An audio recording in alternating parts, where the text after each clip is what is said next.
Hello everyone, welcome back to my breakfast routine vlog. First అయితే ఇప్పుడు మా baby breakfast కోసం అటుకులు బియ్యం నైట్ నానబెట్టి ఉంచుకున్నాను. వాటిలో పెరుగు ఉప్పు కూడా వేసి మిక్సీ చేసేసుకున్నాను.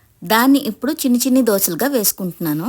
ఈ బ్యాటర్ ని మనము స్ప్రెడ్ చేయకూడదు, ఎలా వేసింది అలా వేసి ఉంచేయాలన్నమాట. చిన్ని చిన్ని దోశల్లాగా వస్తాయి, పిల్లలకి నచ్చుతాయి అండ్ హెల్దీ కూడా అనమాట. ఈ రోజు నాకు కొంచెం ఒంట్లో బాగాలేదు, సో అలాంటప్పుడు ఇలాంటి ఈజీ బ్రేక్ఫాస్ట్లు ఉపయోగపడతాయి. దీనికి ఎక్కువ కష్టపడక్కర్లేదు, ఎక్కువసేపు నించోక్కర్లేదు. ఆల్ ద టైం మనం ఆరోగ్యంగానే ఉండలేం కదా, కొన్నిసార్లు వీక్ అవుతూ ఉంటాం. అలాంటప్పుడు ఇలాంటివి హ్యాండీగా. ఇప్పుడైతే మా పాప స్కూల్ కోసం స్నాక్ బాక్స్ రెడీ చేస్తున్నాను. ఫస్ట్ అయితే శాండ్విచ్ పెడుతున్నాను, దాంతో పాటు మక్నా ఫ్రై చేశాను, దాంతో పాటు వాటర్ మిలన్ కూడా కట్ చేసి పెట్టాను. అంతే, సింపుల్ బాక్స్.